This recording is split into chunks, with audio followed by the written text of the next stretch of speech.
अध्याय 36 अभ्यास परिपूर्ण बनाता है। दाना और हॉक ने शाम का शेष समय एक साथ अपने कौशल नियंत्रण का अभ्यास करने में बिताया, जबकि कार्ल ने विभिन्न जादुई जानवर प्रजातियों के विकास चक्र और शक्ति वृद्धि ट्रिगर्स के बारे में और अधिक जानने पर ध्यान केंद्रित किया। बहुत सारे थे, लेकिन कार्ल को यकीन था कि अगर वह इस पर काम करेगा तो वह ट्रिगर्स के लिए किसी प्रकार का पैटर्न ढूंढ सकता है। इसका संबंध या तो उनके कौशल, किसी तत्व के साथ, उनके शरीर के संरेखण या किसी प्रकार के पर्यावरणीय कारक से होना चाहिए। उनका मानना नहीं था कि यह पूरी तरह से यादृच्छिक था और यह सब भाग्य पर निर्भर था। अध्ययन के साथ उन्हें जानबूझकर प्रगति को गति देने में सक्षम होना चाहिए। हॉक के प्रति ध्यान और ऊर्जा की गति निश्चित रूप से मदद करने वाली थी, हालांकि वह यह नहीं बता सका कि कितना। लेकिन प्रगति के बाद से हर भोजन ने उसे ऊर्जा में वृद्धि दी थी, क्योंकि वह पोषक तत्वों को अवशोषित कर रहा था और एक नियमित मानव की तुलना में मन को अधिक कुशलता से एम्बेड कर रहा था। यह अभिजात वर्ग के लिए कुछ सामान्य होना चाहिए, क्योंकि रसोई ने जानबूझकर प्रत्येक छात्र के लिए उस तरह का भोजन तैयार किया था। इसलिए वास्तविक अंतर यह होना चाहिए कि वह अतिरिक्त को बर्बाद करने के बजाय हॉक के साथ साझा कर सके।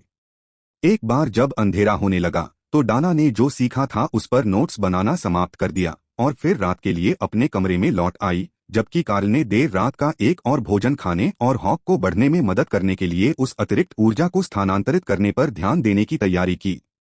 एकमात्र समस्या यह थी कि उन्हें यह पता लगाने के लिए ध्यान देने योग्य परिवर्तन होने तक इंतजार करना होगा कि क्या ये विधियां काम कर रही थीं, और फिर भी उन्हें निश्चित रूप से यह पता नहीं होगा कि कौन सी विधियां सबसे बड़ा प्रभाव डालने वाली थीं।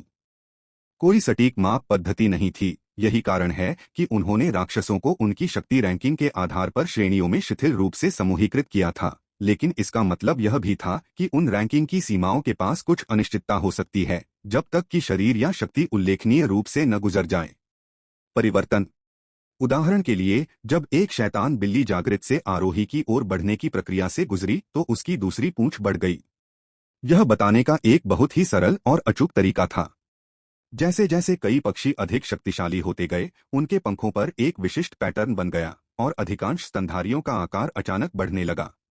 विडस्पीड हॉक्स उनमें से अधिकांश से नहीं गुजरे। उन्होंने पंजों को छोड़कर अपनी उपस्थिति बरकरार रखी। एक बार जब विडस्पीड हॉक आरोही स्तर पर पहुंच जाता है तो उनके पंजे हल्के काले से पारभासी ऑब्सीडियन में बदल जाते हैं, और पंजे की सामग्री समान कौशल सीखने वाले अभिजात वर्ग के लिए एक असाधारण संसाधन थी। इसे ताकत वाले पत्थरों की तरह ही पीसकर राक्षस के खून के साथ मिलाया जा सकता है, और इसे पीने से कौशल की समझ बढ़ेगी। हाँ हाँ हाँ, उन्हें मेरे पंजे की कतरने खिला।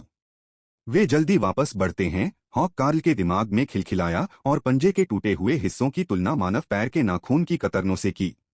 बस एक बहाया हुआ अपशिष्ट उत्पाद जिसकी उसे अब कोई परवाह नहीं थी। ठीक है, अगर हम आपको उस स्तर तक बढ़ने में मदद कर सकते हैं तो हम दूसरों की मदद कर सकते हैं। हम केवल स्वयं बनकर उन्हें दिखाएंगे कि आप कितने आगे हैं, कार्ल ने मजाक में कहा। ध्यान शुरू करने से पहले एक पल के लिए पक्षी के अहंकार को सहलाया। सुबह में वे दोनों तरोताजा महसूस करते थे और एक दिन पहले की तुलना में थोड़ा बेहतर महसूस करते थे, इसलिए यह उनकी दिनचर्या बन गई। जादूगरों के साथ सुबह, मार्शल आर्ट प्रशिक्षण की दोपहर और फिर पुस्तक अध्ययन की शाम, जबकि कार्ल ने जादुई जानवरों और उन ट्रिगर्स के बारे में वह सब सीखने पर काम किया जो उन्हें आगे बढ़ने का कारण बन सकते थे, जबकि हॉक ने दाना के साथ उनके मन नियंत्रण पर काम किया। उनकी विकास दर अविश्वसनीय थी, और जबकि शुरुआत में उन्हें एक फायदा हुआ था, उनकी प्रजाति के लिए धन्यवाद, हॉक तेजी से किसी भी चीज से आगे निकल रहा था जिसकी किशोर विंडस्पीड हॉक से उम्मीद की जा सकती थी। आमतौर पर उन्हें एक दिन में मुट्ठी भर से अधिक बार रेंड हमले का उपयोग करने की आवश्यकता नहीं होगी, क्योंकि यह मुख्य रूप से शिकार के लिए था और कभी कभी आत्मरक्षा के लिए भी। लेकिन सप्ताह के अंत तक वह इसे एक समय में घंटों तक रख सकता था। दाना भी उसकी मदद से एक पागल गति से आगे बढ़ रहा था, और अब वह अपने जादू मिसाइलों पर पूरा नियंत्रण था। यह देखना काफी प्रभावशाली था कि वह उन्हें अपनी जगह पर रखती है या उन्हें अपने दिमाग से कमरे में घुमाती है। इस प्रक्रिया ने अभी भी उसे उसकी अपेक्षा से कहीं अधिक तेजी से थका दिया, लेकिन हॉक के साथ काम करना शुरू करने के पहले दिन यह एक बड़ा सुधार था, जब उसे बिल्कुल भी समझ नहीं आया कि उसे मन प्रवाह को कैसे नियंत्रित करना चाहिए। इसलिए यह बहुत बेहतर आत्मविश्वास के साथ था कि वे अगली व्यावहारिक कौशल बैठक के लिए बैठक स्थल की ओर बढ़े। 54 छात्रों का वही समूह मैदान में इकट्ठा था, शिक्षकों के आने का इंतजार कर रहा था, और कार्ल ने टीम के अन्य नेताओं के बगल में अपना स्थान ले लिया। सार्जेंट रीटा कुछ मिनट बाद दो जादूगरों के साथ पहुंचे और अकादमी के गियर से भरे कार्गो बग्गियों में से एक को चला रहे थे। आज हमारे पास सभी के लिए कुछ नया और मजेदार है। ये golden dragon national research university के हथियार विकास विभाग के नए प्रायोगिक उत्पाद हैं। आज आप सभी जो करने जा रहे हैं वह एक छोटी सी फील्ड ट्रिप पर जाना है। खतरा सामान्य से थोड़ा अधिक होगा क्योंकि आप अकादमी ग्राउंड को पूरी तरह से छोड़ देंगे और न केवल बाहरी इलाके में जाएंगे बल्कि विश्वविद्यालय ने हमसे यह परीक्षण करने के लिए कहा है कि क्या ये नए हथियार अपनी फैंसी तकनीक के साथ वास्तव में उपयोगकर्ता की ताकत में सुधार कर सकते हैं। पूरी रैंक से सार्जेंट रीटा ने घोषणा की। जादूगर थोड़े से अधिक संशय में थे क्योंकि उनकी शक्तियां मन प्रवाह और नियंत्रण पर आधारित थीं, जो दोनों आंतरिक कारक थे। उन्होंने हथियारों का उपयोग उसी तरह नहीं किया जैसे योद्धाओं ने किया था। यदि यह केवल योद्धा वर्गों के लिए होता तो यह सामान्य रूप से अभिजात वर्ग के लिए एक महान सुरक्षा उपाय होता, लेकिन विशेष रूप से उनके लिए नहीं। हालांकि जब उन्होंने गाड़ी से तिरपाल निकाला तो उस पर सभी के नाम का एक बक्सा था। विश्वविद्यालय वास्तव में सभी के लिए कुछ लेकर आया था और छात्र यह देखने के लिए उत्साहित होने लगे कि यह क्या कर सकता है। अध्याय 37 नए पंजे। कार्ल ने बक्सों के ढेर की ओर अपना रास्ता बनाया, जहां सार्जेंट रीटा स्टैक को अधिक कुशलता से पार करने के लिए सभी को एक ही फाइल लाइन में व्यवस्थित कर रहा था। उसने उसे एक बड़ा बक्सा दिया और वह यह समझने की कोशिश करते हुए एक तरफ हट गया कि बिना किसी दिखाई देने वाली कुंडी वाला बक्सा कैसे खोला जाए। जवाब एक तरफ के बीच में एक फिंगरप्रिंट स्कैनर निकला जो पेंट के नीचे छिपा हुआ था। जो छात्र शहर में पले थे उनके लिए यह स्पष्ट था, लेकिन छोटे शहरों को अपने दैनिक जीवन में ऐसी उच्च तकनीक सुरक्षा की कोई आवश्यकता नहीं थी। उन्होंने बस बक्सों को टेप करके बंद कर दिया और इसे सुरक्षित बताया। बॉक्स के अंदर गॉन्टलेट का एक नया सेट था जो उसके पास पहले से ही था, कम से कम बाहरी रूप में, लेकिन वे प्रशिक्षण इकाइयों की तुलना में हल्के थे और उंगलियों पर पंजे किसी प्रकार के वास्तविक राक्षस से बने प्रतीत होते थे, मिश्र धातु के बजाय पंजा। उसके ग्रैंड हमले में किस प्रकार का अंतर आना चाहिए था यह एक रहस्य था, लेकिन साधारण काली धातु के ऊपरी दस्ताने के नीचे कुछ और भी छिपा हो सकता है जो उसकी बाह को लगभग कोहनी तक ढकता है, जो मन चैनलिंग में मदद करेगा या काम करेगा उसके कौशल के लिए किसी प्रकार के एम्पलीफायर के रूप में।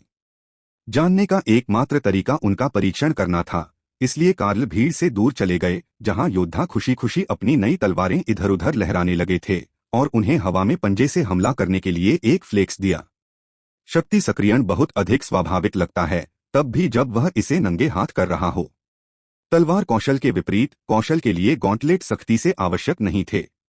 उसके अपने नाखून थे जो काम कर सकते थे, लेकिन उसके हाथों पर इन नए गॉन्टलेट्स के साथ शक्ति राक्षस पंजों में प्रवाहित होती दिख रही थी और वह अपने दम पर जितना प्रबंधन कर सकता था उससे कहीं अधिक सुचारू रूप से बनता था।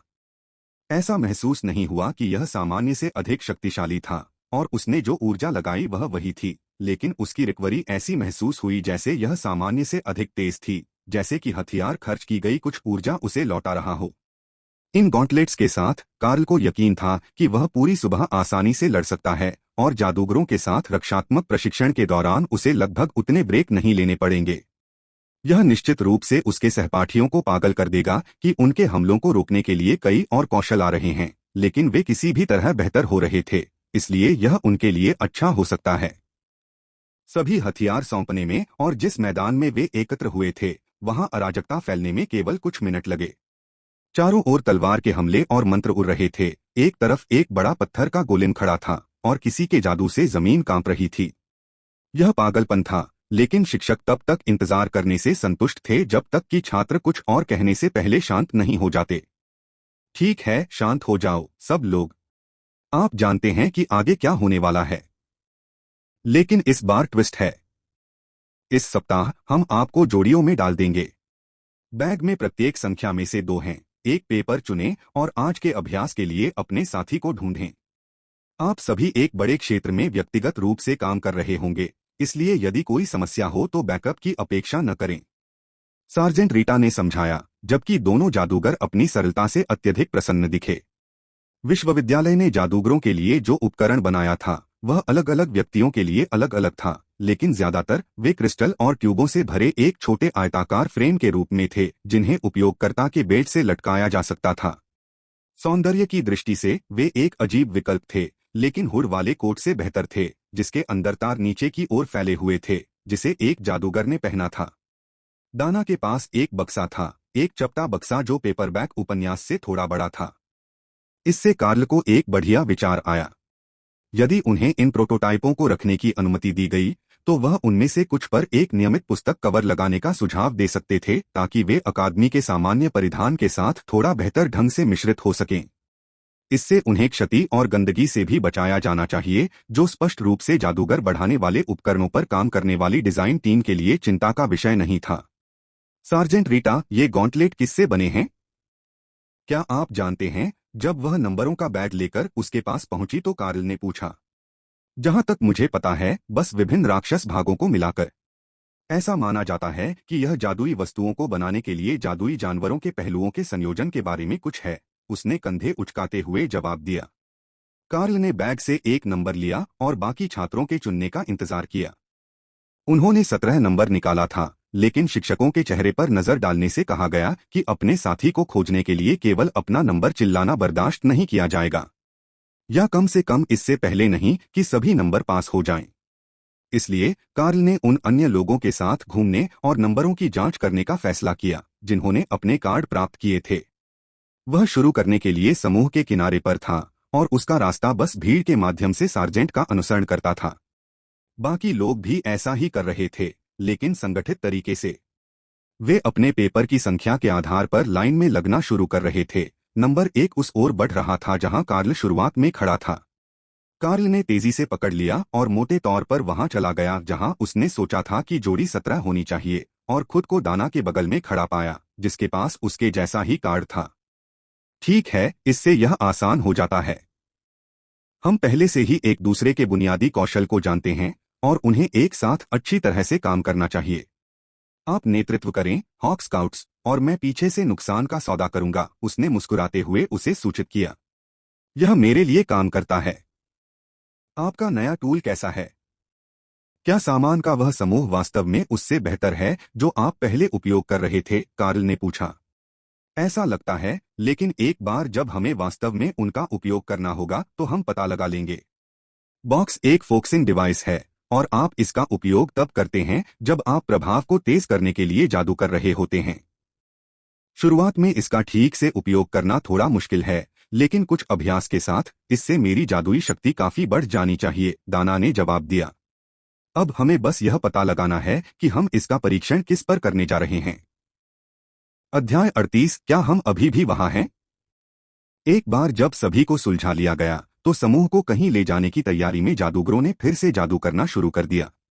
यह संस्करण पहली बार कार्ल द्वारा देखे गए संस्करण की तुलना में कहीं अधिक जटिल लग रहा था और दोनों जादूगरों पर प्रयास स्पष्ट रूप से खत्म हो रहा था।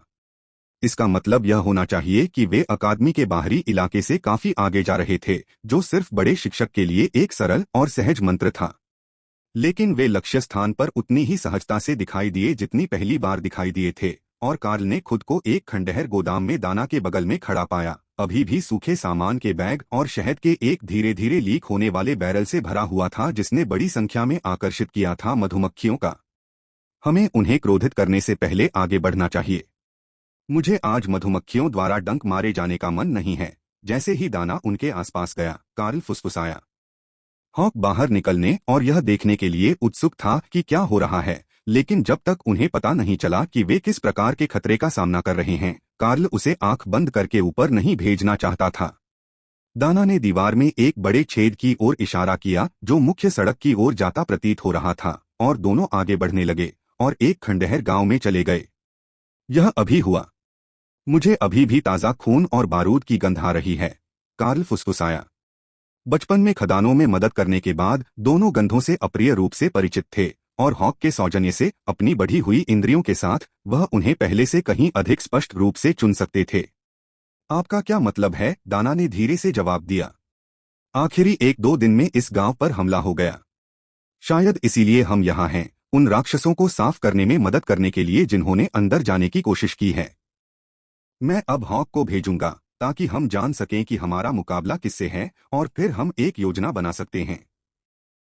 यह अच्छी बात है कि आप अपने मन नियंत्रण पर काम कर रहे हैं, क्योंकि मुझे लगता है कि आपको आज कोहरे से कहीं अधिक मैजिक मिसाइल की आवश्यकता होगी। यह प्रथम वर्ष के छात्रों के लिए एक क्रूर क्रैश कोर्स होगा, भले ही वे बैच के सर्वश्रेष्ठ चुने गए हों। वे केवल कुछ हफ्तों के लिए अकादमी में थे और वे ज्यादातर एक या दो क्षमताओं के साथ काम कर रहे थे जो अभी भी सामान्य ग्रेड पर थे। इसका मतलब यह होना चाहिए कि यहाँ खतरे का स्तर बहुत अधिक नहीं था, लेकिन अगर यह सिर्फ सामान्य ग्रेड के राक्षस होते तो शहरवासियों को उनका पीछा करने में सक्षम होना चाहिए था। शायद प्रतिक्रिया इतनी जल्दी नहीं आई थी और अभिजात वर्ग ने मजबूत राक्षसों से बहुत देर से निपटा था, जिससे छात्रों के लिए खतरनाक स्थानीय वन्य जीवन को साफ करना बाकी रह गया था। क्रोधित सुअर हैं। हम उन्हें मार रहे हैं, है ना? फिर उन्हें खाओ, हॉक ने सूचना दी। मुझे ठीक ठीक बताओ कि वे मेरे संबंध में कहाँ हैं और कितने हैं। मुझे यह भी जानना होगा कि प्रत्येक कितना मजबूत है या उनमें से कितने जागृत या उच्चतर हैं। कार्ल ने हॉक को प्रशिक्षण देते हुए उत्तर दिया कि वह स्काउटिंग रिपोर्टों को कैसे संरचित करना चाहता है। 9 सुअर, सभी घायल। जागृत शक्ति वाला। इमारत से मेरी दिशा में 200 मीटर। ओह, दक्षिण में और भी राक्षस हैं। यदि आप उस रास्ते पर जाते हैं तो 6 गोबलिन हैं, कोई भी जागृत नहीं हुआ। वे आलसी हैं, कैंप फायर कर रहे हैं। आप दिनचर्या जानते हैं, पहले काम करें और फिर खाएं। हमें गोबलिन्स की ओर ले जाएं और अधिक राक्षसों पर नजर रखें। पुस्तक में कहा गया है कि गोबलिन्स बड़े बैंड में यात्रा करते हैं, इसलिए संभावना है कि आसपास उनकी संख्या अधिक होगी, कार्ल ने उत्तर दिया। कुछ जंगली सुअर हैं जिन्हें हॉक खाना चाहता है, लेकिन शहर के दक्षिण की ओर गोबलिन्स हैं। इससे पता चलेगा कि यहाँ चीजें इतनी खराब क्यों हुईं। भले ही वे कमजोर हों, वे अधिकांश जंगली जादुई जानवरों की तुलना में अधिक स्मार्ट हैं और वे बड़ी संख्या में आते हैं। हमें पहले यहाँ बचे 6 लोगों को हटाना होगा और फिर हम और अधिक घुसपैठियों और किसी भी अन्य चीज की तलाश कर सकते हैं। और कुछ भी, जिसका अर्थ है जीवित बचे लोग, लेकिन अपने मिशन में इतनी जल्दी जोर से यह कहना मूर्खतापूर्ण होगा। दाना ने गंभीर रूप से सिर हिलाया। वास्तव में अपने बगल में सिर्फ एक अन्य छात्र के साथ व्यक्तिगत रूप से और जंगल में एक सच्चे राक्षस को देखने के लिए तैयार नहीं थी, लेकिन वह जानती थी कि यह प्रशिक्षण मिशन था और उन्हें इस खतरे का ख्याल रखने के लिए विशेष रूप से यहाँ भेजा गया था। हॉक ने शहर का चक्कर लगाया, आंदोलन और अन्य दोनों को मिलने वाली किसी भी चीज की तलाश में। पहले काम करो और फिर खाओ, इसलिए जितनी तेजी से उसने उन्हें सारा काम पूरा करने में मदद की उतना बेहतर होगा। इसका मतलब यह था कि वह कोई भी लक्ष्य चूक नहीं सका। मुझे और भी गोबलिन्स मिले। एक घर में आपसे 4 दरवाजे ऊपर और सड़क के उस पार। मैं उनमें से 2 को अपने स्थान से देख सकता हूं। कार्ल ने फुसफुसाते हुए दाना को संदेश सुनाया और फिर चलता रहा। आप क्या कर रहे हैं? फुफकारती। अगर उन्हें पता है कि हमने उन्हें देखा है तो वे घात लगाने की कोशिश करने के बजाय सहायता मांगेंगे। हॉक की नजर उन पर है, वह उन्हें वास्तव में हम पर घात लगाने नहीं देगा, बस मेरे करीब रहेगा और जब वे दौड़ेंगे तो आप मैजिक मिसाइल फेंक देंगे। कार्ल चलते हुए फुसफुसाया। कार्ल ने सड़क पार की, उस इमारत को देखा जिसे हॉक ने अपना सिर घुमाए बिना अपनी बढ़ी हुई परिधीय दृष्टि से चिह्नित किया था। गोबलिन्स की दृष्टि बहुत अच्छी नहीं थी, इसलिए वे मान लेंगे कि यदि वह उन्हें नहीं देख रहा था तो उसने उन्हें नहीं देखा था, और निश्चित रूप से जैसे ही वह गुजरा उन्होंने युद्ध घोष शुरू कर दिया।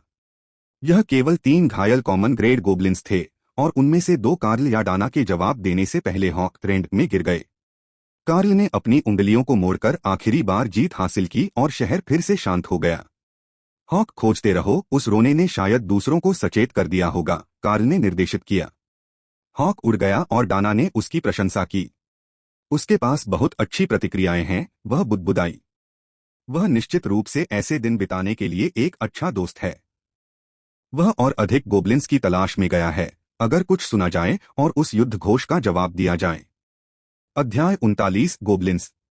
कार्ल ने उन्हें शहर के किनारे की ओर दक्षिण की ओर बढ़ते रखा, तब भी जब उसे कभी कभार परिश्रम का खिंचाव महसूस होता था। जब हॉक ने शहर में छिपे अकेले गोबलिन्स को बाहर निकाला, वह स्थिति से खुश नहीं था, क्योंकि उन्हें भयानक गंध आ रही थी और वे उसके लिए अखाद्य थे। लेकिन जैसे ही उसने उन सभी को पाया और समाप्त कर दिया, दूर से आयरन टस्क सुअर का वादा था। उन्होंने वास्तव में आज हमारे लिए एक क्रूर परीक्षा तैयार की है। हॉक ने अब तक 5 और भटकने वाले गोबलिन पाए हैं और हम अभी भी 6 के बड़े पैक में नहीं हैं। जब हम पहुंचें तो जो चाहें बाहर निकाल लें। रेंड की तुलना में आपका जादू धीमा है, इसलिए मैं आपको हमले का नेतृत्व करने दूंगा और फिर मैं उन्हें हम तक पहुंचने से रोकूंगा। आप एकाधिक मिसाइलों के प्रयास पर कैसा प्रदर्शन कर रहे हैं? कार्ल ने पूछा। मैं अभी भी एक समय में केवल 2 को ही नियंत्रित कर सकता हूँ, लेकिन एक बार जब मैं जादू शुरू कर देता हूँ तो अगली वॉली भेजना बहुत तेज होना चाहिए। क्या पैक में कोई जागृत रैंक गोब्लिन्स हैं? उसने जवाब दिया। हॉक के अनुसार वे सभी सामान्य ग्रेड के अनुयायी हैं, किसी मजबूत नेता का कोई संकेत नहीं है। जो संभ्रांत लोग पहले यहाँ आए थे उन्होंने संभवतः मजबूत शत्रुओं से निपटा और फिर बाकी लोगों को छोड़ दिया, या वे भाग गए और वापस आ गए, कार्ल ने उत्तर दिया। कार्ल ने शहर के बाहरी इलाके में दूर से आग की लपटों की एक झलक देखी और यहाँ से आगे की ओर मौन का संकेत देने के लिए अपने होठों पर उंगली रख ली। भूत शिविर जोरदार था, किसी चीज की तैयारी कर रहा था, और जब कार्ल उस समाशोधन के किनारे तक रास्ता ले गया जहां उन्होंने स्थापित किया था, तो उनके पास कोई गार्ड भी नहीं था। एक बार जब वे करीब आ गए तो वह झुक गया, जमीन पर गिर गया ताकि उसकी वर्दी उतनी बुरी न दिखे, और चुपचाप चलने की पूरी कोशिश की। यह स्पष्ट था कि एक समय यहाँ कई और गोब्लिन्स थे, लेकिन वर्तमान में केवल 6 ही बचे हैं, जो दोनों अभिजात वर्ग के लिए आसान शिकार थे। डाना ने ध्यान केंद्रित किया और फायर पिट के पास 2 भूतों के पीछे जादुई मिसाइलों की एक जोड़ी डाल दी, जबकि कार्ल ने एक को उनके करीब से बाहर निकाला। फिर उसने उस व्यक्ति को निशाना बनाया जिसने सबसे तेज प्रतिक्रिया की और दूसरे को जो दौड़ने की कोशिश कर रहा था। दाना ने उनमें से आखिरी को पीछे कर दिया और कार्ल यह सुनिश्चित करने के लिए अपने पैरों पर खड़ा हो गया कि वे वास्तव में मर चुके हैं। इससे बुरा कुछ नहीं होगा कि वे जो सोचते थे कि एक पराजित दुश्मन पीछे से आएगा और उन पर घात लगाकर हमला करेगा, लेकिन जैसे ही वह शिविर के माध्यम से अपना रास्ता बना, कार्ल को तुरंत करीब से देखने के लिए आगे बढ़ने का पछतावा होने लगा। वह भूल गया था कि गोब्लिन्स क्या खाते हैं, जो ज्यादातर उन ग्रामीणों का मांस था जिन्हें उन्होंने मार डाला था, और बदबू बहुत अधिक थी।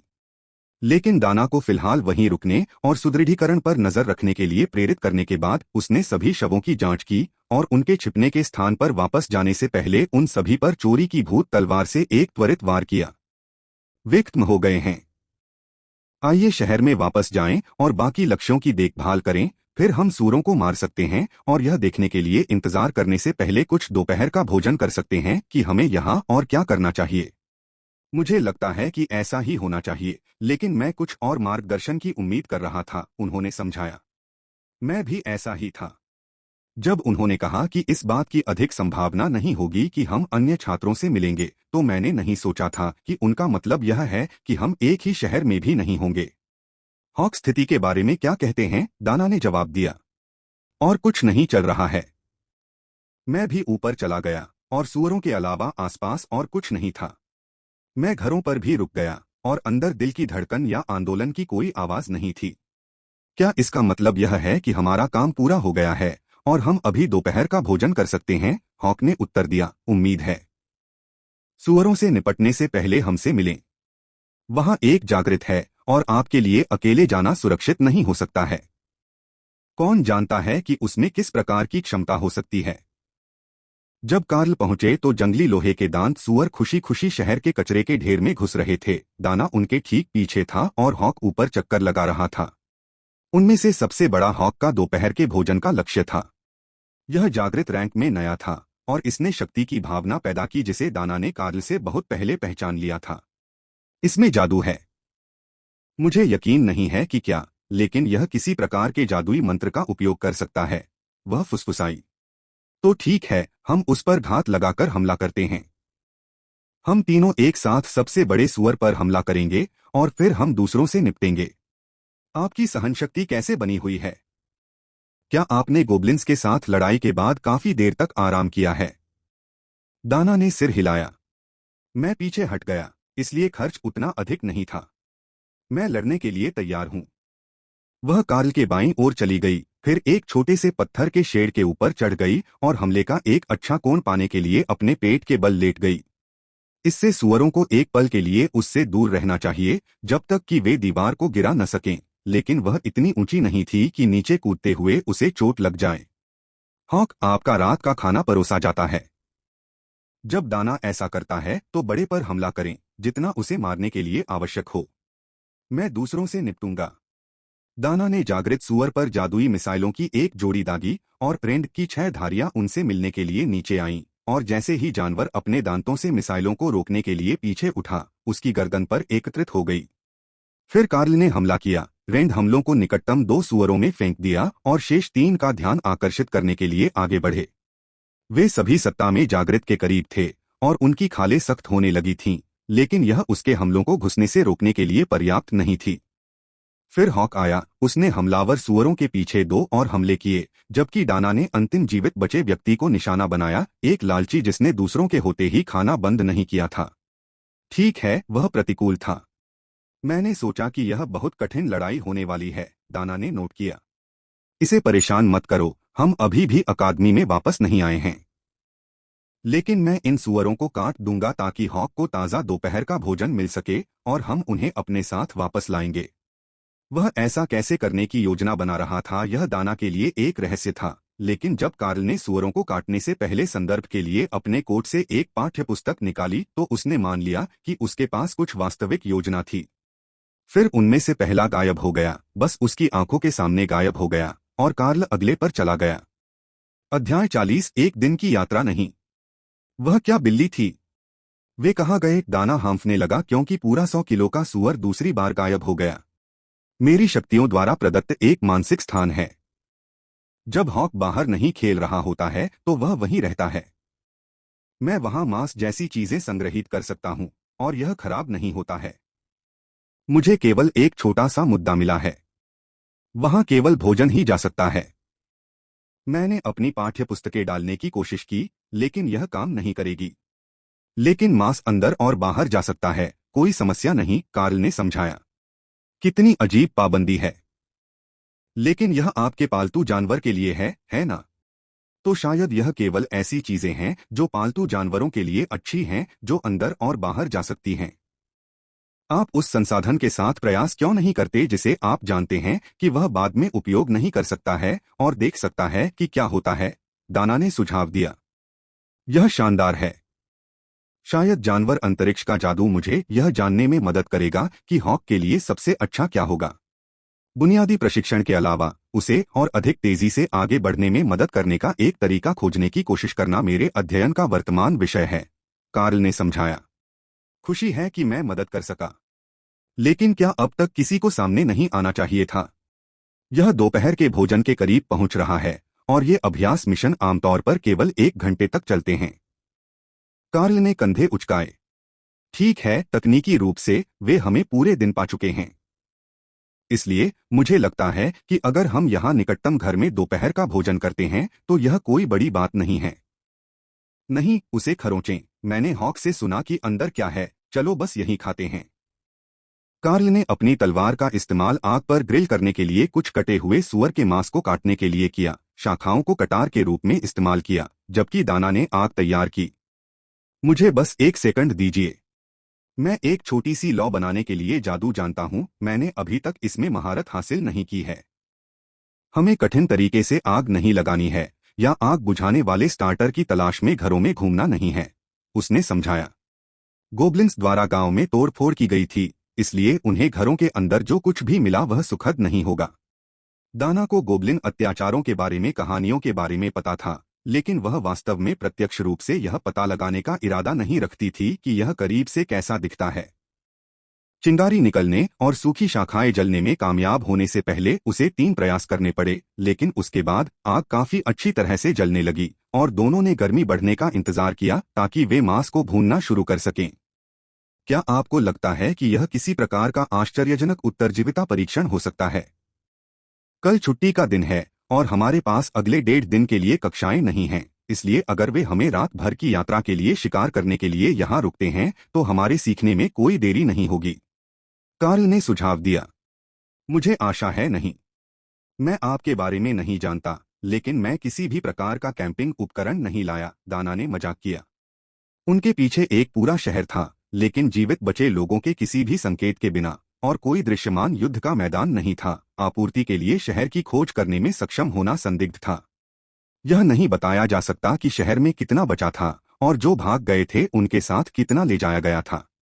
ठीक है, अगर रात के खाने पर कोई हमारे पास नहीं आता है तो हमें शाम बिताने के लिए सामान की तलाश में जाना होगा। मुझे नहीं पता कि हम शहर में रहना चाहते हैं या नहीं, क्योंकि बर्बाद शहर भोजन की तलाश में और अधिक राक्षसों को आकर्षित करेगा। यह एक अच्छा विचार है। हमें ऐसे व्यवस्थित हो जाना चाहिए जैसे कि हम किसी मिशन के बाद पारंपरिक पिकअप का इंतजार कर रहे हों। यह सबसे अच्छा विकल्प प्रतीत होता है, क्योंकि इस कक्षा का उद्देश्य हमें स्नातक होने के बाद बचाव और मिशन के लिए तैयार करना है, दाना ने सुझाव दिया। वे तीनों आग के चारों ओर बस गए, मांस पकने तक समय का इंतजार करते रहे और जानबूझकर इस तथ्य को नजरअंदाज कर दिया कि उनके ठीक पीछे एक बर्बाद और परित्यक्त गांव था। उन्हें इस तथ्य का सामना करना होगा कि हाल के दिनों में यहाँ कई लोगों की जान चली गई होगी, लेकिन अभी के लिए वे अपने दोपहर के भोजन और इस संभावना पर ध्यान केंद्रित करेंगे कि उन्हें आसपास मौजूद सभी राक्षस नहीं मिले। लेकिन 2 घंटे बाद जब उन्होंने खाना खत्म कर लिया और हॉक ने शहर की 2 बार तलाशी ली, हर खुले घर में जाकर यह सुनिश्चित किया कि कोई जीवित नहीं बचा है या अन्य छिपे हुए राक्षस नहीं हैं, लेकिन वहां कुछ भी नहीं है। वास्तव में हॉक के अनुसार वहां बहुत कम शव थे, हालांकि कुछ घरों में काफी खून था। क्या हमें शहर के मध्य में वहीं वापस जाना चाहिए जहां से हमने शुरू किया था? शायद वहां कोई संकेत है जो हमें बताएगा कि हमें क्या करना चाहिए। मुझे लगता है कि हमें अब तक कुछ संदेश मिल जाना चाहिए था और शायद हमें किसी खाली शहर में नहीं भेजा जाना चाहिए था। मेरा मतलब है, इसके बारे में सोचो। हम दोनों तकनीकी रूप से अभी भी सामान्य ग्रेड हैं, हालांकि मैं पहले से ही चरम शक्ति में जागृत अवस्था में हूं। उन्हें हमें बहुत लंबे समय तक बिना निगरानी के अज्ञात में नहीं भेजना चाहिए था। अगर हम यहाँ आयरन टस्क बोअर्स से निपटने के लिए होते तो यह अधिक समझ में आता। हो सकता है कि हमसे मिलने के लिए यहाँ कोई होना चाहिए था, लेकिन गोब्लिन हमले के कारण हमारे पहुंचने से पहले ही वे चले गए थे। तो क्या आपको लगता है कि किसी को उन्हें बताना चाहिए था कि हमारा काम खत्म हो गया है? इसका कुछ मतलब है, क्योंकि यह अकादमी द्वारा स्वीकृत है। शायद हमें कुछ ऐसा मिल जाए जिससे हम उनसे संपर्क कर सकें। मेरा मतलब है, यहाँ तक कि एक सेल फोन भी काम करेगा और कुछ इमारतों में एक कार्यशील लैंडलाइन होनी चाहिए, दाना ने सुझाव दिया। कार्ल अपने पैरों पर खड़ा हो गया और हॉक को शहर का पता लगाने के लिए वापस भेज दिया अगर उनके लिए कुछ भी आ रहा था, जबकि वे शहर के चौराहे पर वापस चले गए। यह एक भयानक एहसास था, अब जब आसपास कुछ भी नहीं था और घूम रहा था। कोई पक्षी, कृंतक, कुछ भी नहीं। शहर बिल्कुल शांत था, लेकिन लाइटें जल रही थीं, इसलिए यह पूरी तरह से नष्ट नहीं हुआ था, बस निर्जन रह गया था। जैसे ही वे पहुंचे, शहर का केंद्र खाली था, लेकिन अब कार्ल राक्षसों की तलाश नहीं कर रहा था, बल्कि संकेत दे रहा था कि किसी को पता था कि वे आ रहे थे और हो सकता है कि वह उनके लिए एक संदेश छोड़ गया हो।